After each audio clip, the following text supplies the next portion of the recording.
Central Committee Youth BPF আৰু BSCৰ joint meeting হৈছে। ইয়াত আমাৰ সিৰিয়াছ একো নহয়। ইয়ত হিচাপে ভৱিষ্যত BTCত আমি কি প্লেনিং লৈ পেলাই কাম কৰিম, ইয়তসকলৰ যেটো বেকাৰ সমস্যা বা ইয়তৰ যিখিনি সৰকাৰ হিসাবে ফেসিলিটি পাব লাগে, এইবিলাক গোটেই কথাবিলাক আমি আলোচনা কৰিছে, বেলেগ একো নাই। মততে যেহেতু আমাৰ BTCৰ ভৱিষ্যত ইয়াং জেনেৰেশ্যনৰ ওপৰত নিৰ্ভৰ কৰিব, সেইকাৰণে আজিৰ দিনত BTC অঞ্চলত বহুত মানে হিসাব নোহোৱা প্ৰত্যেক গাঁৱে গাঁৱে MA pass, BA pass, matric pass, higher secondary pass হিসাব নাই।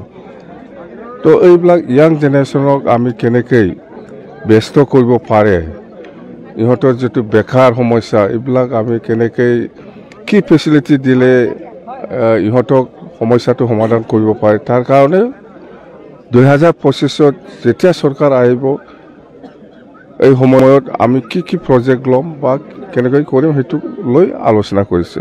তো খুব ভাল হৈছে আৰু প্ৰত্যেকটা ডিস্ট্ৰিক্টে নিজাবগীয়া কমেন্টবিলাক দিছে। ইয়াং ল'ৰা ছোৱালীসকলক আমি কি পৰ্যায়লৈকে মানে সাপোৰ্ট কৰিলে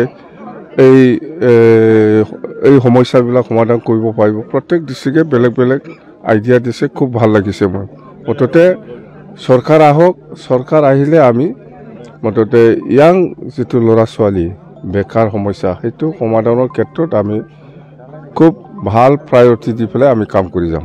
পঞ্চায়ত নিৰ্বাচনৰ ক্ষেত্ৰত BTC আমি BPF হিচাপে আমাৰ BTCত যেহেতু পঞ্চায়ত নিৰ্বাচন নাই, আউটসাইড BTCত হ'ব। ইয়াত আমাৰ নাইবাৰ ডিস্ট্ৰিক্টবিলাক কিছুমান আছে, দৰং আছে, যেনিবা শোণিতপুৰ আছে বা বৰপেটা আছে বা নলবাৰী আছে, ধুবুৰী আছে, এইবিলাক নাইবাৰ যেটো বাউণ্ডাৰী ডিস্ট্ৰিক্ট, এইবিলাক ডিস্ট্ৰিক্টক আমাৰ আকৌ আলোচনা হ'ব, পঞ্চায়তটো আমি খেলিম না নেখেলিম, কথা সেইটোৱে।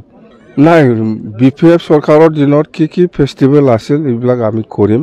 আৰু BPF চৰকাৰ আহিলে আমাৰ আগত যেনিবা এডুকেশ্যন সেক্টৰত আমি এইবাৰ আগৰ দিনত যেনিবা UPSC এক্সাম দিয়া প্ৰিলিম পাছ হোৱাসকলক যি ফেচিলিটি দিছিল এইবিলাক আমি কন্টিনিউ কৰিম। আৰু BTCয়ে এক্সট্ৰাকৈ হায়াৰ সেকেন্ডাৰী আৰু মেট্ৰিক পাছসকলক 10th এক্সট্ৰাকৈ ফেচিলিটি দিম। আমি মানে 10th দিব। এইটো খাৰ বস্তু হ'ব, প্ৰমোদ বড়োৰ হ'ব পাৰে, আমাৰ লগতো নাই। সি নিজে কৈছিল বস্তু নাই বুলি, ক'ৰ পৰা উদ্ধাৰ হ'ল এই প্ৰমোদ বড়ো জানে। এইটো মই এইবিলাকত নাই এতিয়া। মই নাই খাম্পাৰ কথা আপোনালোকে বহুত সুধিছোঁ, যেনিবা BJPত যাব, কেতিয়াবা UPPত যাব বুলিও শুনিছোঁ, কিন্তু মই এইটো বিশ্বাস কৰা নাই আজিৰ দিনত। যেহেতু আলোচনা হৈছে না হোৱা নাই, কাৰ লগত কি আলোচনা হৈছে, কি শুনি আছে, মই বেলেগৰ পৰা শুনি আছোঁ মই, কিন্তু মোৰ হিচাপত খাম্পা আজিৰ দিনত BPFতে আছে, কোনো দলত যোৱা নাই।